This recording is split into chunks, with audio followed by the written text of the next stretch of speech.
Okay, we're ready to get started. Everybody, welcome to part 2 of the QEM solution overview. Is there anybody who was not here for part 1? Okay, got a hand back there? Hi. Okay. All right, so in part 2, we are going to step away from our Kappa feeders. We're going to talk a little bit about Kappa and the intent behind it. Then we're going to talk about how a lot of the roles and procedures are structured around our QEM events so that you can get a better idea of how these are supposed to be managed within master control. Okay, so closing an event, Kappa, you've taken it through incident, you've taken it through non-conformance, deviation, and you're going to move it on up.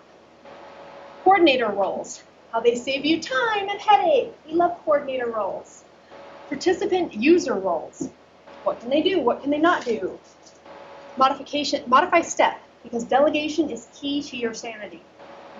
You've got to delegate. And action items, assign, assign, assign. Okay, we're going to start with issue review. So all of those places within our Kappa feeders, they're all connected to issue review. Because we don't want to issue a Kappa number unless we absolutely have to. So we take everything to issue review first. What this is this gives you a chance to have, say, a Kappa review board, or kind of a group of subject matter experts on your Kappa process take a look at an issue and determine whether or not it really needs to go to Kappa, or if, thinking back to our containments and corrections, if you just need to do some corrections and then close it on out. This gives you the chance to do that without issuing a Kappa number. So, at the very end of the issue review process, you've gone through, you've done a little bit more risk assessment, you've done a little bit more investigation. We have the ability to either select record and close based on risk. Again, this takes us back to that gateway we looked at in part 1, which was our matrix. They had the red, the yellow, and the green.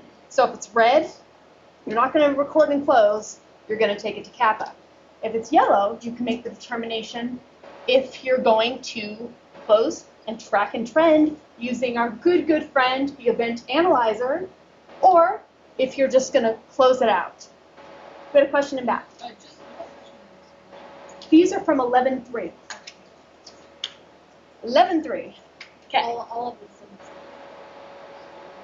Yes, to my knowledge. There may be a couple of classes that have done some screenshots and things from 11.4, but everything I'm doing is from 11.3. I want to make sure that it was potentially going to be something that you could see in your system right now. You could go home and it would look familiar. If you're on the latest version that's currently released, this will look familiar. All right, so if my risk had said close, track, and trend, I could put in my notes and I would have launched an analyzer agent and gotten my tracking and trending going. But this particular screenshot was taken from an example that says I have to go to Kappa. It's high risk. So Kappa escalation is automatically checked and I cannot unselect it. The risk says I have to go to Kappa, that's what I'm doing. This is what makes it truly defendable to the FDA. If the risk says you go, you go. Okay. Then I can decide if I know my cause at this point, or if I don't know my cause.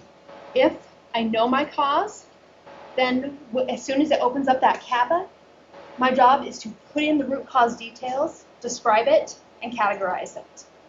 If I don't know what my root cause is, then what it's going to have me do is it's going to have me put in detailed investigation notes and fill out an is not table. That's the investigation methodology we've got built in. I know a lot of you use Fishbone or another methodology. There is a place for you to attach anything you use for your investigation. So if you don't use is not, you can just uncheck the checkbox, hide that whole section, and attach what you did use. Easy. Okay, the Kappa reference is going to show right there. After this is clicked, that little green arrow goes away, and you end up with an icon that's a magnifying glass. That is your key to do a quick look straight into your Kappa. Click that, it opens the Kappa up. Okay. So after the investigation, which I just kind of talked about real quick, we go into kind of our 3-step CAPA process. Plan, implement, effectiveness check. You make your plan first, and you get any approvals you need to on that plan before you start implementing. Because if you start implementing and it comes back that you don't have the budget to do what you thought you did, you've got a big problem on your hands. So you want to make sure you've got the appropriate approvals in place and that your plan is well thought out before you start implementing. So we have you plan first, and we've got 2 sections here. One that's corrective action plan and one that's preventive action plan. This looks a lot different than we did in version 10. Before, we had 2 fields, one for CAP, one for CA, one for PA. You just type it out. Then we had a bunch of action items down at the bottom. This, we give you a section to define and action items for each. So for your CA and for your PA. So if you're just going to do preventive action because something from tracking and trending has given you a red flag, and you think, oh my gosh, we're going to have a huge problem on our hands. What are we going to do? We're going to run a CAPA, and we're only going to do preventive actions. This gives you the flexibility to do that. This field right here, root cause eliminated or diminished. This causes a lot of people some confusion. What it does is it says, if my plan is executed correctly, put into place, is my root cause eliminated, or is it strictly diminished? You can never eliminate human nature. You just can't. So your root cause will be diminished if it's human nature related. There's no way to eliminate that. But if it's having to do with, say, a method or a machine, that you can eliminate. Okay, so this is what the corrective action plan section looks like when it's all blown out. So we've got our corrective action plan. We're going to detail it right up here. The CA plan verification. How are we going to verify that this is the correct plan to follow? Who are we going to check with?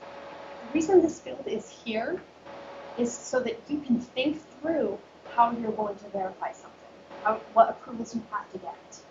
This is strictly a tool for helping you think through that. And down here, you can do some attachments and links related to your plan. Then if this CAPA has impacted a supplier, customer, or third party, have we notified them? Which lets you indicate whether you have or not. Then down here, you can establish your action items, up to 10. So you can send out 10 different action items. Let's say you have one that's going to require you to check on a new supplier or the availability of a product from a new supplier. You can set out an action item to have somebody do that. If you need to get financial approval on something or check the budget for the next year, you can send out an action item for somebody to do that. It's completely flexible. Questions? These are individual action items. We've actually changed that in issue review as well, where it used to be a team effort to contain something. That is now individualized. They are now individual action items. Question in the back.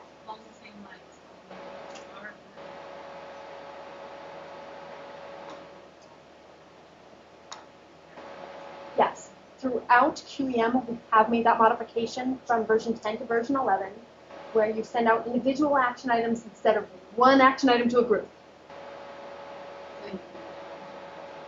Yes. However, if you have the version 10 form installed and you upgrade, your version 10 form will come with you. If you upgrade and decide that you want to go to the version 11 form, call tech support, and they can get that swapped out on the back end.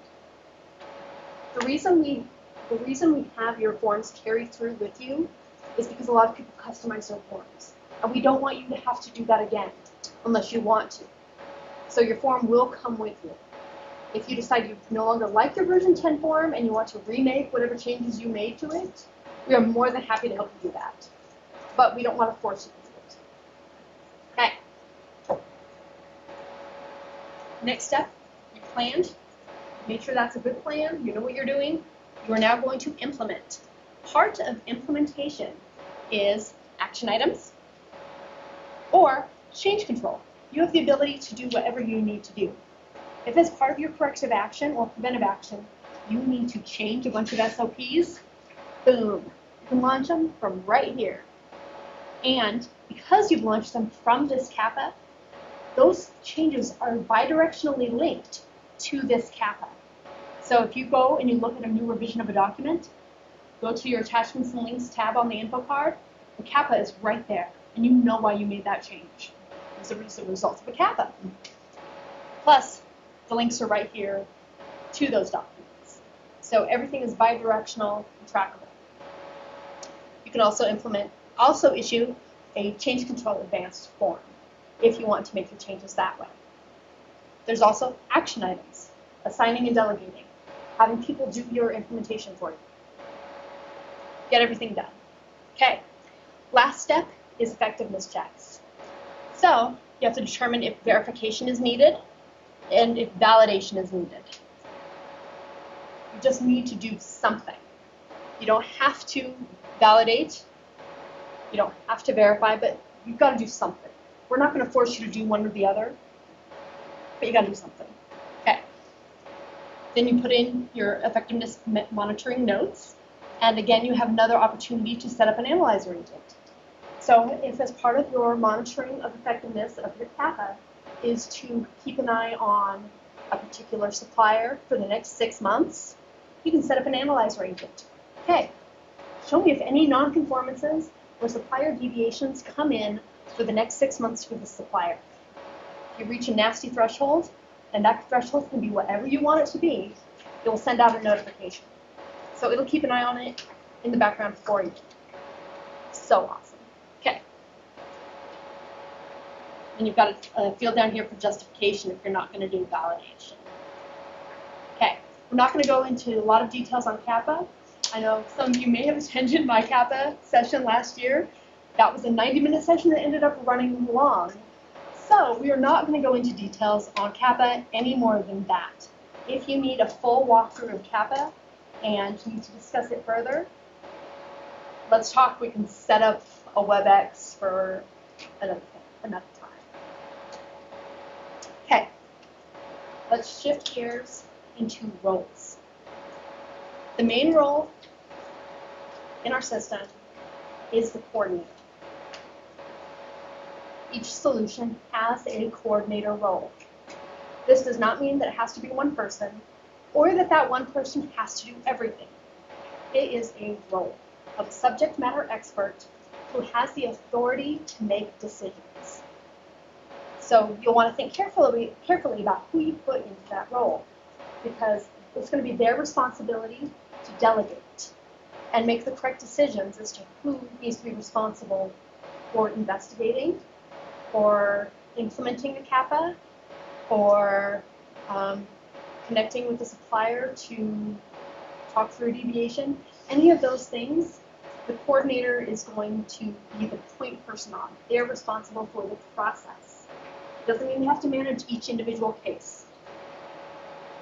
Each of the routes has the coordinator role on it for every step. This means that unless the coordinator goes in and changes who it's going to go to using modify step, they will get it back. And in some cases, they may want to get it back.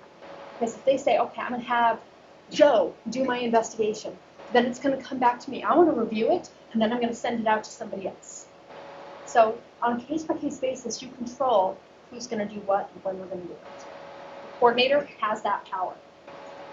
The coordinator is the assigned owner on its respective route. So the nonconformance coordinator is the assigned owner for the nonconformance route. This gives them a certain level of management functionality. What they can do is they can delegate using modify step at any point in the process. Let's say they've already used modify step to send a nonconformance to Joe for investigation. Joe, for some reason, can't finish the investigation. The nonconformance coordinator can come in and reassign it. It doesn't have to be sysadmin. That is the power of the coordinator. They can come in and kind of handle these types of situations. They can also set dependencies. Dependencies are another thing that are very frequently not used within master control, but it gives you some really awesome power. For example, let's say you have a kappa out there, and you can't close the kappa until a number of SOPs have been changed. That's a pretty frequent one. You've got to get the SOPs changed first. You can set the coordinator, the kappa coordinator, can set a dependency between all of those documents and the kappa. So the kappa will not move forward until all of those document packets are closed out. And the system will handle that. So you can see the kappa, and you can see all of the things that it's waiting on. So you can set it between kappa, 10 action items, 5 document routes. All of those can be linked together with a stop on the kappa. Once all of those are completed, then the kappa can move forward. The coordinator has that power. They can also abort on the first step. So let's say somebody launches a nonconformance. The nonconformance coordinator gets it, takes one look at it, and says, product isn't impacted. Oh, incident report coordinator, what were you thinking? Abort. End of story. There's my little actions right down there. It's cute. Got your tracking. You can open a form, modify step, set dependencies, and abort. Okay. For the coordinator, the tracking screen allows access to in-process tasks that are not currently in their task list. So if I've assigned a nonconformance out to Joe to investigate, and I need to find it so I can reassign it, I go to the tracking screen, and I can modify step from there. They can do all of those same things I just showed you on the My Task screen from the tracking screen. Dependencies, stop task, abort, if available, because it may have gone too far down the process to abort it, and modify step, all from the tracking screen. Okay. Step modification. Steps are modifiable from multiple places, and I'm going to finish my sentence and go to Sean. Yes, question? On the last slide, mentioned that the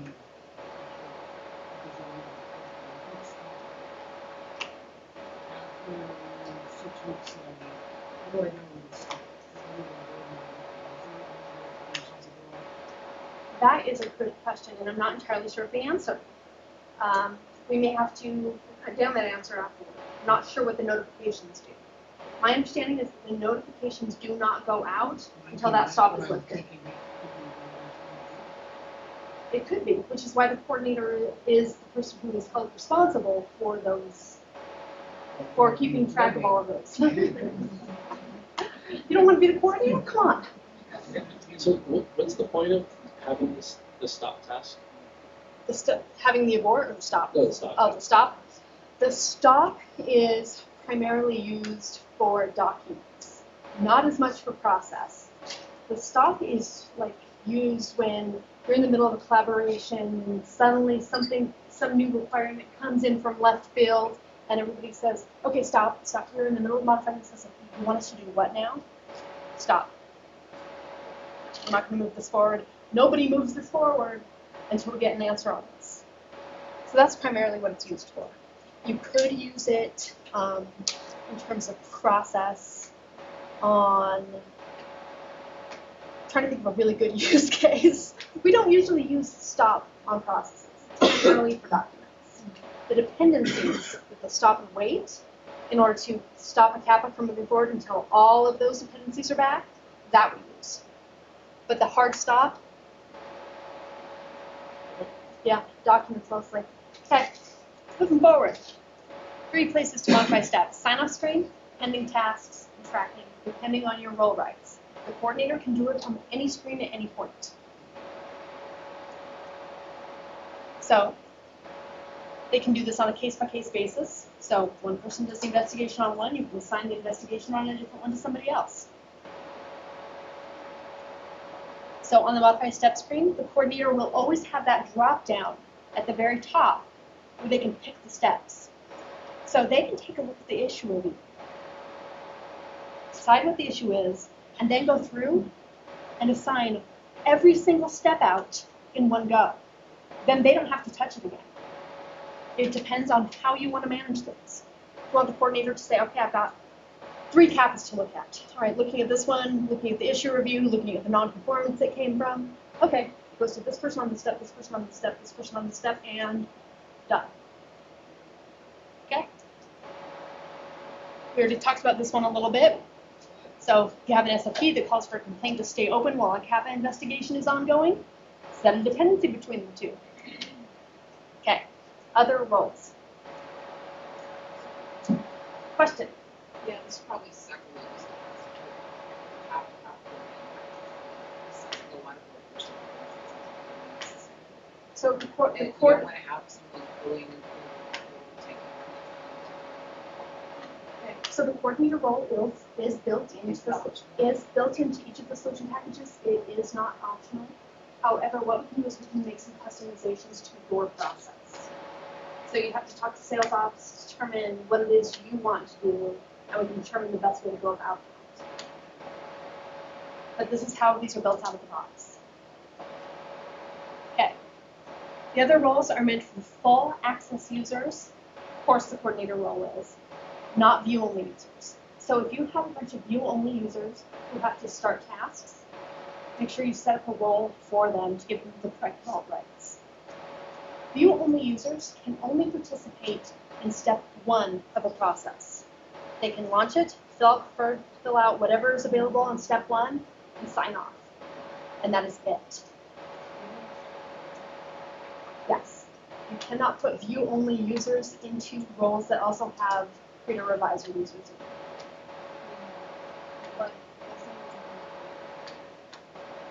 Like, if you're a view-only user, you will not even see the solution package roles as an available role for you. So you'll have to set up a view-only role that's specific to whatever you need them to do. Again, they can only start the task and fill it out. This is a great example for incident report. You can set up a new role for incident report for your view-only users. They open it up, fill out the incident, send it off to the incident coordinator. Okay. The reason behind this is they need both the application and the vault rights in order to do everything on every step that they could possibly be assigned to. Okay. One role you're going to see across the board is the task owner's role. This is the role that populates the assignee dropdown on all of your action items. There's a separate task owner's role for each solution. So you have your complaint task owners, you have your non-performance task owners, your deviation task owners, etc. That's because, for example, if you're on the manufacturing floor, you may have different people who could be the task owners than you would if you were in the lab. So we keep those lists separate. A single person could be in multiple lists. We give you that flexibility. So if you have a group of 5 people and it's always going to go to one of those 5, put them in all of the task owner roles. They'll always have the correct vault rights, and they'll always show up in the drop-down list. Question?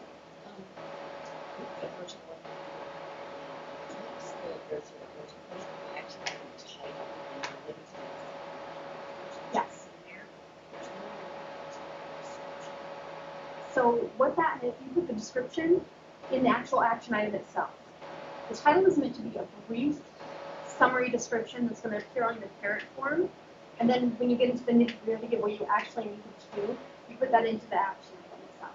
Because the action item will always open up. Is that my next slide?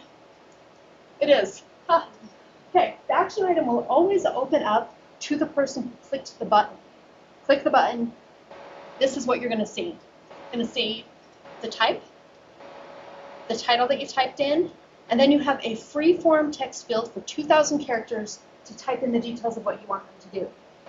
You also have the ability to attach files and link anything you need to. So if you are in the middle of a CAPA investigation and you need to link them an SOP for whatever reason, off the top of my head, you can link it to the action item and send it straight to them so they don't have to find it again. Shortcut. Yeah. Do you have any use investigation stuff?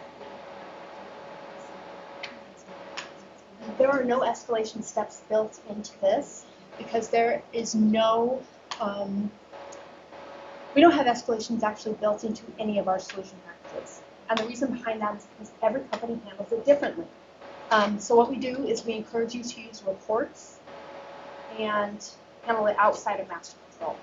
If your procedure and your process has a very standardized, and it has to be standardized for us to program to it, has a very standardized escalation process, so it's like if X, Y, and Z happen, boom, it gets escalated, then we can talk about it and we can customize for that situation. But we don't assume anybody has a standardized escalation process for any of these. Okay.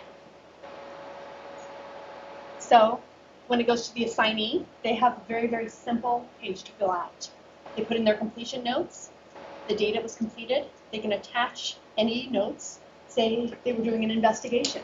They can attach all of their investigation notes right here as part of the main permanent record. And they can link anything they need to from within master control. Once the person who was assigned the task signs off, it then goes back to the person who assigned it to them. So the person who assigned it to them has the opportunity, if you will, to review all of the notes and the attachments that the person doing the action item attached and said and put in.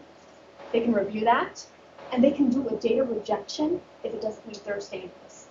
So if somebody said, yeah, I mopped up the water, and, all right, reject back. Putting in some comments saying, okay, you mopped up the water that got spilled. What did you do with that water? Because that water could have been contaminated. I don't have enough detail. Please give me more detail on what you actually did. So you have the opportunity for a little back and forth there, which is great. If everything looks good, boom, sign off as data complete. That action item is closed out. Now, can you update the section back to investigators, supervisor before conducting reporting? Mod by step. That's a great opportunity for mod by step. Okay, let's talk extension request approve groups and step due dates. Step due dates are a little controversial within master control on process. And the reason for that is each step is assigned a duration on the route. And that's either business or calendar days, depending on how your system server is set up. Because you'll either be set up to business or calendar days. It's one or the other, there's no modifying it on the fly. So, for example, step 1 can have a duration of 5 days. That 5 days begins as soon as it hits the inbox and pending task list of the person on step 1. Next step, as soon as it hits their inbox, that duration gets calculated and they've got a due date. And it goes on and on and on until the end of the route. I know a lot of processes have like a 45-day due date on an investigation. So that would be an overall due date that would span multiple steps. The problem is a step due date and an overall due date are not linked. The step due date is in the system. An overall due date can be calculated and stored on the form. Now, in the past, we have tried to make these sync up so that every time you open the form, it takes the main due date, overwrites the step due date. This is very, very, very tricky and problematic. It never quite works the way you think it ought to. Because in order for that step due date to update with that overall due date, somebody's got to open the form. And if it sits in somebody's task list forever and ever, that due date is not going to update. And you'll have an incorrect due date showing up on your reports. This is why here's our suggestion. If you have an overall due date that needs to be applied, we remove step due date in extension request. It's one or the other. Because otherwise you have incorrect data, and that is no good. Overall due date now. There is no overall due date within the system. It is something that we program in ad hoc. So step due date is part of the system. Overall due date is something that we can do for you, but we cannot tie it to step due date. It is just too tricky, and you end up with incorrect data because people don't open the form every single day.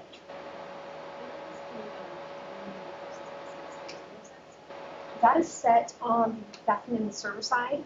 and tech support can tell you what your setting is. What's that?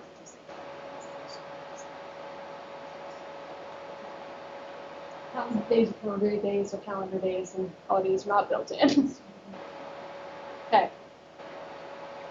So, if you have out of the box, you've got that step due date functionality with durations on each step of the route. Along with that is a functionality called extension request.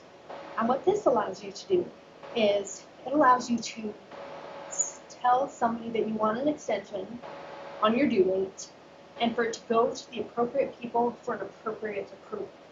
So that you can't just say, hey, Joe, I need an extension on my nonconformance investigation. It just says, sure. Meanwhile, you've got Mary over in quality freaking out because she's not aware. But both Joe and Mary in the extension request approvers, they follow the procedure by clicking the button, requesting their extension through the system. Both Joe and Mary have to sign off on that. Keeps it tight. Okay, this is what the first step of an extension request looks like. You've got a request counter. So you can keep track of how many requests a single person or a single step has had on it. So if you have one person who's constantly requesting extensions, you have all the data to ask them why they keep requesting extensions. Okay. What? You cannot limit it. That's borderline HR. So we don't put that on there. We could potentially limit the extension requests, and if that's all right, we could program that. But yeah, so it's not something that's automatically configurable or anything like that. We could do it for you. Okay. Current step due date, based on what's in the system for the duration for that step. Requested step due date, and then you've got to justify. So the approvers can always reject your request for an extension based on insufficient justification. So the first time the step due date goes out, it's based on some pre-programmed set of rules. Yes. But The next time. When you extend it, you can say it's 6 months or 8 months. Yeah. So this is the first step due date. This is the one that's based on the duration. The requested step due date can be whatever date you pick. So it could be 6 months in the future. I'm assuming the approval can see the current step. Oh yeah, they can see everything that's entered in on this tab. So the approvers get to fill out this. They can approve the requested due date, so 6 months in the future. They can approve a different due date. So they say, you want 6 months? You got 2 weeks. Or they can reject the request entirely. Yes. Boom. Required. In version 10, it didn't require you to do a disposition. You can sign off without actually filling this in, which then you would have to request a different another extension request, which if we programmed in a limit would cause a problem. So it is now required. So we have another initiative. So if you have step 1, you do extension. Normally we have 5 days, and we extend it out, say 3 weeks. But you have 5 days for the first step, 5 days for the second one. You've already gone beyond 5 days for step 2 and extend step 1. Right. So what happens is they get the extension on step 1, they don't think something. But then, boom, they complete it, and it moves to step 2, and it's like. Well, step 2 will always calculate 5-day duration based on when it hits. It sounds like you've got a bug. System bug. I have not, but let's talk after. Okay, because that due date should be 5 days from when it hits the inbox. So when it hits your My Task. So you shouldn't run into what she's describing. So this is where you call tech support. But it does, but there is a thing about when it gets rejected. When something gets rejected, or redo, that due date doesn't update. So say you had 2 weeks for the step, and you waited until the date was due, and then somebody rejected it, or that we're finding that ours you still have the original due date on it. Even Okay, though we it's need- rejected, you don't get any extra time. We need to talk. Okay. Yeah, that's not normal behavior. Okay, So when you rejected it, it's supposed to be. Yes. that's it? Does it give you another full period? Or does it have something? No, it's going to give you another full period. Because it's just a step. It's just a workflow. Yeah. It's a system. We can't make these human decisions with the systems.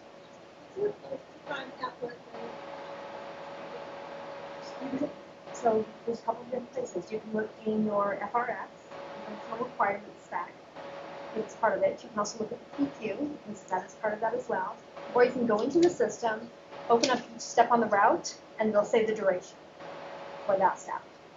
Yep, so you can either fill out a paper survey, you can visit the link that's currently up here and fill out the survey online. It's totally up to you. If you have questions that didn't get answered, go ahead and schedule a Genius Desk appointment. We'll do our best. Or work through your sales rep, and we can schedule a couple of hours or a WebEx for next week or the week after, whenever it works for you.